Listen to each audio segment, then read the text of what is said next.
Hello, this is Way of Weinstein. However you may be watching, Facebook Live, YouTube Live in the financial district of New York City. Here to be talking about the benching of Eli Manning. I'm not happy about this. I'm not happy. So to get my biases out of the way, my favorite three people in all of life are Derek Jeter, Larry David, and number 10, Eli Manning. There are only 5 men who have ever won 2 Super Bowl MVPs at the quarterback position. I think it's just in general. Terry Bradshaw, Hall of Famer. Joe Montana, Hall of Famer. Troy Aikman, Hall of Famer. Tom Brady, he's going to be a first ballot Hall of Famer, arguably the greatest quarterback of all time. And who's 5th? Yeah, you guessed it. Eli Manning. Responsible. The only person who's beat Brady, not once, but twice. No one has beaten Brady in any other Super Bowl. No one. He is undefeated against everyone that is not Eli Manning.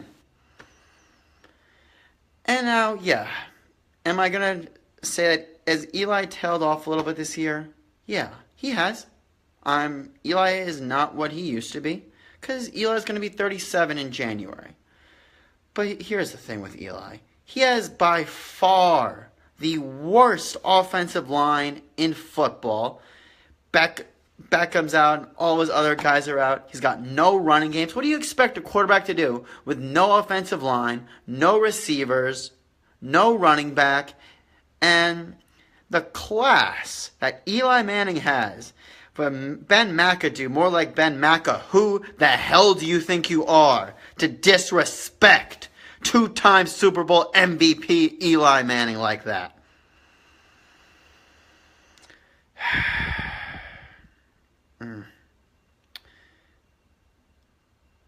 I remember Aaron Brooks, Saints quarterback.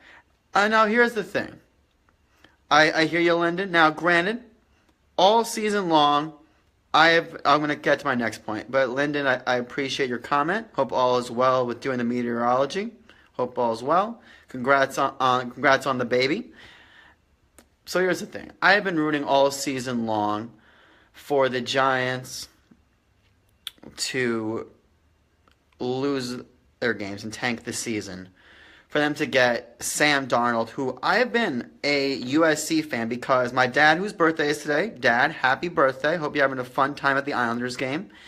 Because he occasionally plays this game with me, Jake Guess Who's Jewish. And one of these guys was Taylor Mays, and ever since then, of fall 2008, I've been a big USC fan, probably my favorite non-New York sports team. So I've been watching Darnold play. I've probably seen him play over 10 plus games. So to have Darnold, a guy like him, I'd love that. Josh Rosen. Now, one of my other big biases is that since this is called, okay. Lyndon, did you see him in that USC game? Did you see how he's putting dimes? I mean, he throws a great deep ball. You can't deny that. Let's be honest. Whatever quarterback the Browns don't take, I feel like that's going to be the quarterback that's going to be great. Whether if they take Rosen, and Darnold will be great. If they take Darnold. Lamar Jackson? I don't know. I mean, I'll be honest. I haven't seen much of him playing. But I get too much of an RG3 vibe that he does it too much with his legs. Yeah, I get. Would Lamar Jackson be a total opposite of what we've seen in the past? I totally get that. But a running quarterback with no offensive line, yeah, that would help. But I haven't seen how much. I'll be sure to watch his bowl game. But right now, if I had to rank him, I'd go Rosen, Darnold, then Jackson. That's just my ranking. But back to the whole disrespectfulness. McAdoo, you should be fired on the spot. And the fact that I watched a ton of videos on NFL Network saying this was run up the flagpole from Jerry Reese. Jerry, the whole reason you have a job is because Eli had 2 remarkable games against Brady. That is why. So I don't know. So Lyndon, I don't know if you saw this report that's saying that even if the Browns get the number 1 pick, he would still leave. Now, granted, it's not definite like Rosen, who I think is gone. So Darnold, I'm not sure. I'm not sure if he's leaving. So it's still up in the air. But Jerry and Mr. Mara, Mr. Tish, this man has doubled your Super Bowls. Do I have to show him again? I'm going to show him again. Super Bowl 42, the 3rd Lombardi trophy in the case. Super Bowl 46, the 4th Lombardi trophy in the case. Eli Manning has not missed a game since 2004. For God's sakes, it's 2017 now. I mean, what more? If you're drafting a quarterback and you're going to tell me he's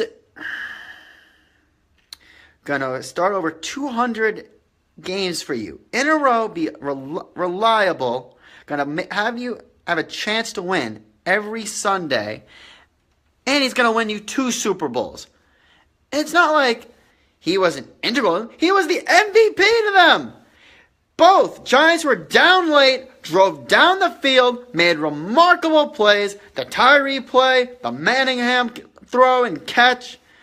He was very integral to them. And just to disrespect him for Geno Smith. Geno! I remember laughing when the Jets took him, saying, oh, same old Jets. Oh, the Jets are so stupid taking someone who is going to be horrible. But to start him, I mean, here's the thing. As furious as I am, if they would have said Davis Webb just to see what he's got, I'd still be angry, but I'd maybe be a 9 or an 8 on my anger scale, which right now I'm a 10 out of 10.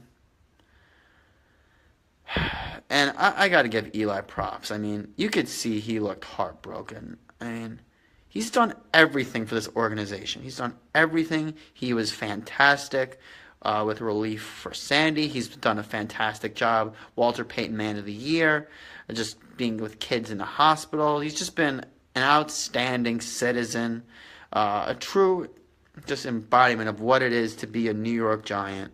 I mean, you can't ask for anything more of what Eli Manning has done and meant to this organization on and off the field. And the fact that you're benching him for Geno Smith, and the fact that, here's the thing. If you're going to try and tell me Geno Smith gives you the best chance of winning, don't lie. We know this is a lost season. We're 2-9. We have no line, no running back, no receivers. And the defense, which was great last year, can't do anything when they're constantly being on the field and they have no time to rest because the offense is going 3 and out, 3 and out, 3 and out, 3 and out. But it breaks my heart to see them disrespect someone that I have loved for over 10 years and is without a doubt. I mean, that is my 3. Derek Jeter, Larry David, Eli Manning. Those are 3 people that I will defend until the end of time. How does it benefit your franchise to let Eli play this weekend? Really, here's the thing. It's a matter of fact that it's Geno Smith, and it's just very disrespectful. Now, if they would have had him start, and honestly, I think the Raiders are going to blow him out. If Derek, I'm very high on Derek Carr. I think he's the next Aaron Rodgers. If they don't, I lose all of that for Derek Carr. Even without Crabtree, but.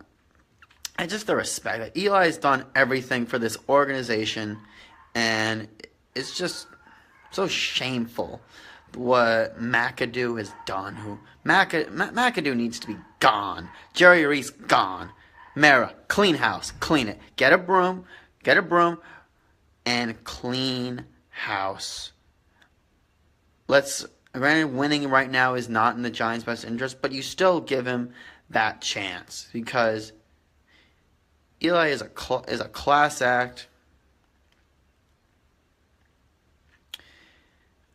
I get what you're saying expose him to Khalil Mack, product of the Mack, get some action. But it's just a matter of that. For Geno Smith is just horrible. Geno Smith. No one is a better situation to win than Geno Smith. Anyone who's commented could probably give the Giants a better shot to win than Geno Smith. And I get you play to win the game.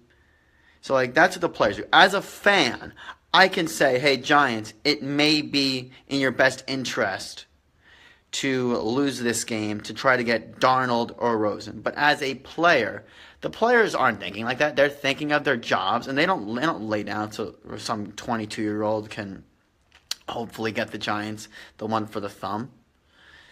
But that's what you do. You play to win the game, and if you want to give one of those guys a quarter, you do that. You don't bench Eli Manning. I'm furious.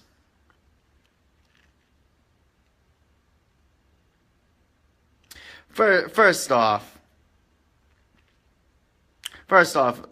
Scott, I'll talk to you offline about that.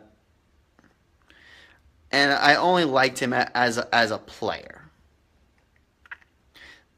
But yeah, overall, I'm going to say that I'm furious with the Giants. Eli, I love you. You're a class act. That's all. If you like this video, share it, like it, comment it, and follow me on YouTube at Way of Weinstein.